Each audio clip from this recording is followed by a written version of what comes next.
Hi friends, this is Bani and welcome to my channel. বন্ধুরা আজকে তোমাদের জন্য কয়েকটা কোলোকেশনস নিয়ে এসেছি। দেখো এর আগেও আমি কয়েকটা ভিডিও তৈরি করেছিলাম কোলোকেশনস এর উপরে। তো তোমরা জানো যে কোলোকেশন কোনগুলোকে বলা হয়। তাও আমি আরেকবার তোমাদেরকে মনে করিয়ে দিই। কোলোকেশন হলো কয়েকটা ওয়ার্ডের একটা সমষ্টি, অর্থাৎ একটা স্ট্রাকচার, যেগুলো সেন্টেন্সে বসে একটা অর্থ প্রদান করে আর যেগুলোকে জানা আমাদের খুবই দরকার। কারণ সেন্টেন্সে যখন এই স্ট্রাকচারগুলোর ব্যবহার হয়, এই কোলোকেশনগুলোর ব্যবহার হয়, আমাদেরকে বোঝা দরকার। অর্থাৎ আমরা যদি এই কোলোকেশনগুলোর অর্থ না বুঝি তাহলে বুঝতেই পারবো না যে সেন্টেন্সটার অর্থ কি। ঠিক সেই কারণে আমাদের জানা দরকার কোলোকেশনগুলোর ব্যবহার। আর ঠিক সেই কারণে আজকে আমি তোমাদের জন্য কাম দিয়ে কিছু কোলোকেশনস নিয়ে এসেছি। দেখো এই কোলোকেশনগুলো প্রচন্ডভাবে স্পোকেন ইংলিশে ব্যবহার করা হয়। আর ঠিক সেই কারণে তোমাদের জানা দরকার যে এই কোলোকেশনগুলোকে আমরা সঠিকভাবে সেন্টেন্সে কিভাবে ব্যবহার করতে পারি, অর্থাৎ কোন অর্থে আমরা এই কোলোকেশনগুলোকে সেন্টেন্সে ব্যবহার করতে পারি। তো আজকের প্রত্যেকটা কোলোকেশন কিন্তু ইম্পর্টেন্ট, প্রত্যেকটাকে নোট ডাউন করো আর এগুলোকে দেখো সেন্টেন্সে আমরা কি করে ব্যবহার করছি। তো আজকের ভিডিওটাও কিন্তু খুবই ইম্পর্টেন্ট, তোমরা কোথাও যাবে না, আমার সাথে ভিডিওটা একদম শেষ পর্যন্ত থাকবে। যারা চ্যানেলে নতুন অর্থাৎ প্রথম আমার ভিডিও দেখছো তারা প্লিজ চ্যানেলটাকে সাবস্ক্রাইব করে নিও, তাহলে যখনই আমি ভিডিও আপলোড করব তোমরা নোটিফিকেশন পেয়ে যাবে। তো আর দেরি না করে চলো শুরু করা যাক আজকের ভিডিও। প্রথম কোলোকেশনটা হলো come to senses. Come to senses, যার অর্থ হলো হুঁশ আসা বা হুঁশ ফেরা। দেখো বাংলায় আমরা প্রায় বলে থাকি যে তোমার যখন হুঁশ ফিরবে তখন অনেকটা দেরি হয়ে যাবে, জানি না তার কবে হুঁশ ফিরবে। তো এরকম কথা কিন্তু আমরা প্রায় বলে থাকি। আর এখন এই সেন্টেন্সগুলোকে ইংরেজিতে ট্রান্সলেট করতে আমরা এই কোলোকেশনটার ব্যবহার সেন্টেন্সে করতে পারি। এক্সাম্পল দেখো, আরো ভালো করে তোমরা বুঝতে পারবে কাম টু সেন্সেস এর ব্যবহার। কিছুক্ষণ আতঙ্কের পরে তার হুঁশ ফিরেছিল। After a moment of panic, he came to his senses. After a moment of panic, he came to his senses. তো তোমরা বুঝতে পারছো সেন্টেন্সে আমরা কাম টু সেন্সেস কে কি করে ব্যবহার করছি। আরেকটা এক্সাম্পল দেখো, আমি নিশ্চিত শেষ পর্যন্ত তার হুঁশ ফিরবে। I'm sure she will come to her senses eventually. I'm sure she will come to her senses eventually. তো তোমরা বুঝতে পারছো সেন্টেন্সে আমরা কাম টু সেন্সেস কে কি করে ব্যবহার করি। তো এক্সাম্পল দুটোর মধ্যে দিয়ে তোমরা বুঝতে পারছো সেন্টেন্সে হুঁশ ফেরা বোঝাতে আমরা এই স্ট্রাকচারটার ব্যবহার, এই কোলোকেশনটার ব্যবহার করতে পারি, অর্থাৎ কাম টু সেন্সেস এর ব্যবহার করতে পারি। দেখো এই কোলোকেশনটা কিন্তু স্পোকেন ইংলিশে খুব ব্যবহার করা হয়, তাই তোমরাও এটাকে নোট ডাউন করো আর এটা দিয়ে সেন্টেন্স তৈরি করো। এবার আমরা দেখব পরের কোলোকেশনটা। পরের কোলোকেশনটা হলো come to light. Come to light, যার অর্থ হলো প্রকাশ্যে আসা বা সামনে আসা। সেন্টেন্স দেখো আরো ভালো করে বুঝতে পারবে যে সেন্টেন্সে আমরা এই কোলোকেশনটাকে কি করে ব্যবহার করছি। সত্যটা শেষ পর্যন্ত সামনে আসবেই। The truth will come to light eventually. The truth will come to light eventually. তো তোমরা বুঝতে পারছো সেন্টেন্সে কাম টু লাইটকে আমরা কিভাবে ব্যবহার করছি।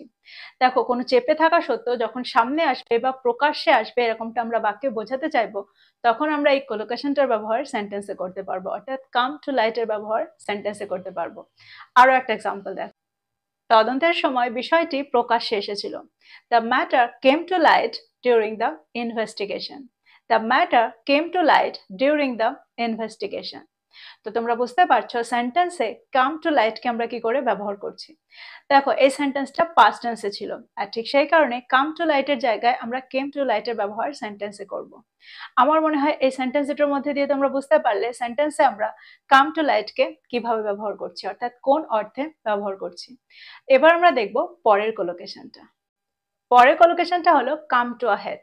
কাম টু আ হেড, যার অর্থ হলো চূড়ান্তে পৌঁছে যাওয়া বা তুঙ্গে পৌঁছে যাওয়া।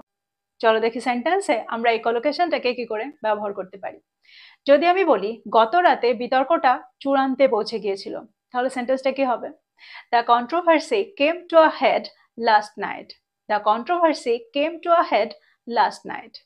আরো একটা এক্সাম্পল দেখো, আজ বৈঠকে সমস্যাটা চূড়ান্তে পৌঁছাবে। সেন্টেন্সটা কি হবে? The issue will come to a head at the meeting today. The issue will come to a head at the meeting today. তো তোমরা বুঝতে পারছো সেন্টেন্সে আমরা এই কোলোকেশনটাকে কি করে ব্যবহার করছি, অর্থাৎ কাম টু আ হেডকে কি করে ব্যবহার করছি। পরের কোলোকেশনটা হলো come to a decision. Come to a decision, যার অর্থ হলো একটা সিদ্ধান্তে পৌঁছানো বা একটা সিদ্ধান্তে আসা। চলো সেন্টেন্সে আমরা এই কোলোকেশনটাকে কিভাবে ব্যবহার করছি দেখি। আমাদের দ্রুত একটা সিদ্ধান্তে পৌঁছানো দরকার। We need to come to a decision soon. We need to come to a decision soon. তো তোমরা বুঝতে পারছো সেন্টেন্সে আমরা come to a decision কে কি করে ব্যবহার করতে পারি। একটা দীর্ঘ আলোচনার পরে তারা একটা সিদ্ধান্তে পৌঁছেছিল। They came to a decision after a lengthy discussion. They came to a decision after a lengthy discussion. তো তোমরা বুঝতে পারছো সেন্টেন্সে আমরা এই কোলোকেশনটাকে কত সহজে ব্যবহার করতে পারি। এবার আমরা দেখব পরের কোলোকেশনটা। পরের কোলোকেশনটা হলো come close to. Come close to, যার অর্থ হলো কাছাকাছি চলে আসা, কোনো কিছুর কাছাকাছি চলে আসা। এক্সাম্পল দেখো, আরো ভালো করে তোমরা বুঝতে পারবে। আমরা খেলাটায় জয়ের কাছাকাছি চলে এসেছিলাম। We came close to winning the game. We came close to winning the game. দেখো এই সেন্টেন্সে আমরা টু এর পরে কিন্তু ভার্বের সাথে আইএনজি কে যোগ করেছি। যখন আমরা কোনো ফ্রেজের পরে বা কোনো কোলোকেশনের পরে ভার্বের ব্যবহার করব, তার সাথে কিন্তু আমরা আইএনজি কে যোগ করতে পারি। আর এখানে কাম ক্লোজ টু হলো একটা কোলোকেশন, আর তারপরে আমরা ভার্বের সাথে আইএনজি কে যোগ করতে পারি। তাহলে তোমরা বুঝতে পারলে সেন্টেন্সে আমরা এই কোলোকেশনটাকে কি করে ব্যবহার করছি। এবার আমরা দেখব আরো একটা এক্সাম্পল। কোম্পানিটি দেউলিয়া হওয়ার কাছাকাছি চলে এসেছিল। The company came close two bankruptcy. The company came close two bankruptcy. তো তোমরা বুঝতে পারছো সেন্টেন্সে আমরা এই কোলোকেশনটাকে কত সহজে ব্যবহার করতে পারি। আমার মনে হয় এখন তোমরা খুব সহজেই এই কোলোকেশনটা দিয়ে সেন্টেন্স তৈরি করতে পারবে। এবার আমরা দেখব পরের কোলোকেশনটা। পরের কোলোকেশনটা হলো come to terms with. Come to terms with. দেখো এই কোলোকেশনটাকে আমরা সেন্টেন্সে তখনই ব্যবহার করি যখন আমাদের কোনো কঠিন পরিস্থিতিকে মেনে নিতে হয়, অ্যাকসেপ্ট করে নিতে হয়, তখন আমরা এই কোলোকেশনটাকে সেন্টেন্সে ব্যবহার করতে পারি। এক্সাম্পল দেখো, আরো ভালো করে তোমরা এটাকে বুঝতে পারবে। এই কঠিন পরিস্থিতিটাকে মেনে নিতে তার কিছুটা সময় দরকার। She needs some time to come to terms with this tough situation. She needs some time to come to terms with this tough situation. তো তোমরা বুঝতে পারছো সেন্টেন্সে আমরা এই কোলোকেশনটাকে কিভাবে ব্যবহার করতে পারি। আর একটা এক্সাম্পল দেখো, বাস্তবটাকে মেনে নেওয়ার সময় এসেছে। It's time to come to terms with the reality. It's time to come to terms with the reality. তো তোমরা বুঝতে পারছো সেন্টেন্সে আমরা এই কোলোকেশনটাকে কোন অর্থে ব্যবহার করছি। এবার আমরা দেখব পরের কোলোকেশনটা। পরের কোলোকেশনটা হলো কাম ক্লিন। কাম ক্লিন, যার অর্থ হলো সত্যটাকে স্বীকার করে নেওয়া বা কিছু বলে দেওয়া। চলো দেখি সেন্টেন্সে আমরা কাম ক্লিনকে কি করে ব্যবহার করতে পারি। যা ঘটেছে তা স্বীকার করার সময় এসেছে, বা আমরা এটাও বলতে পারি যা ঘটেছে তা বলে দেওয়ার সময় এসেছে। সেন্টেন্সটা কি হবে? It's time to come clean about what happened. It's time to come clean about what happened. দেখো আমরা সেন্টেন্সে কাম ক্লিন এর পরে about এর ব্যবহার করে থাকি। তো পুরো সেন্টেন্সটা কি হবে? It's time to come clean about what happened. তিনি সবকিছু বলে দেওয়ার প্রতিশ্রুতি দিয়েছিলেন। She promised to come clean about everything. She promised to come clean about everything. তো এই সেন্টেন্স দুটোর মধ্যে দিয়ে তোমরা বুঝতে পারছো সেন্টেন্সে যখন আমরা বোঝাতে চাইবো কোনো কিছু বলে দেওয়া বা কোনো কিছু স্বীকার করে দেওয়া, তখন আমরা সেন্টেন্সে এই কোলোকেশনটার ব্যবহার করতে পারি, কাম ক্লিন এর ব্যবহার করতে পারি। আমার মনে হয় সেন্টেন্স দুটোর মধ্যে দিয়ে তোমরা বুঝতে পারলে এই কোলোকেশনটার ব্যবহার। এবার আমরা দেখি পরেরটা। পরের কোলোকেশনটা হলো কাম অ্যালাইভ। কাম অ্যালাইভ, যার অর্থ হলো প্রাণবন্ত হয়ে ওঠা। অর্থাৎ বাক্যে যখন আমরা এরকম অর্থ বোঝাতে চাইবো তখন আমরা এই কোলোকেশনটার ব্যবহার সেন্টেন্সে করব। এক্সাম্পল দেখো, শিশুদের হাসি খেলাতে পার্কটি প্রাণবন্ত হয়ে ওঠে।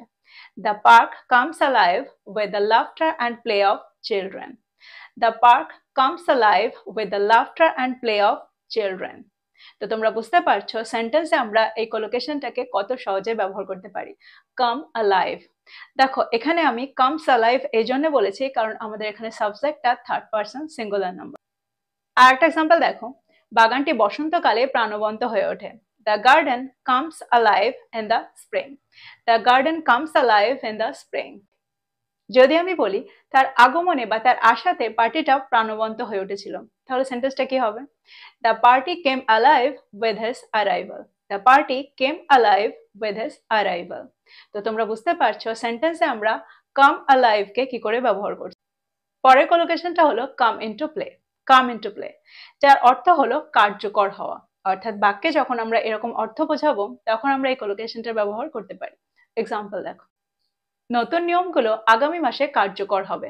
The new rules will come into play next month. The new rules will come into play next month. তো তোমরা বুঝতে পারছো এই কোলোকেশনটার ব্যবহারও কিন্তু সেন্টেন্সে করা খুবই সহজ।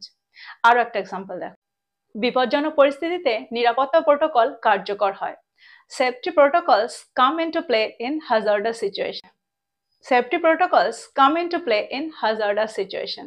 তো তোমরা বুঝতে পারছো সেন্টেন্সে আমরা এই স্ট্রাকচারটাকে, এই কোলোকেশনটাকে কি করে ব্যবহার করছি। চলো দেখি পরেরটা। পরের কোলোকেশনটা হলো কাম ইনটু সাইট। কাম ইনটু সাইট, যার অর্থ হলো নজরে আসা, দেখতে পাওয়া বা দেখা গিয়েছিল। দেখো বাক্যে যখন আমরা এরকম অর্থ বোঝাবো তখন আমরা এই কোলোকেশনটার ব্যবহার সেন্টেন্সে করতে পারি। এক্সাম্পল দেখো, বৃষ্টি থামার পরে রামধনুটা দেখা গিয়েছিল। The rainbow came into sight after the rain stopped. The rainbow came into sight after the rain stopped. তো তোমরা বুঝতে পারছো সেন্টেন্সে আমরা এই কোলোকেশনটাকে কি করে ব্যবহার করছি। তোমরাও এটাকে নোট ডাউন করো আর এটা দিয়ে সেন্টেন্স তৈরি করে ফেলো। তো এই ছিল আজকের কিছু কোলোকেশনস। আমার মনে হয় প্রত্যেকটা কোলোকেশনকে তোমরা বুঝতে পারবে। প্রত্যেকটা কোলোকেশনকে নোট ডাউন করো আর এগুলো দিয়ে আরো সেন্টেন্স তৈরি করো। দেখো প্রত্যেকবারের মতো আমি আজকেও বলবো, যত তোমরা প্র্যাকটিস করবে তত তাড়াতাড়ি তোমরা এগুলোর সাথে সরগর হবে। তো আজকের ভিডিওটা এই পর্যন্তই। ভিডিওটা ভালো লাগলে লাইক করতে ভুলে যেও না, বন্ধুদেরকে শেয়ার করো যারা ইংরেজি শিখছে। So this is all about today. I will be back with another video. Till then, take care. Thank you for watching this video. Bye bye.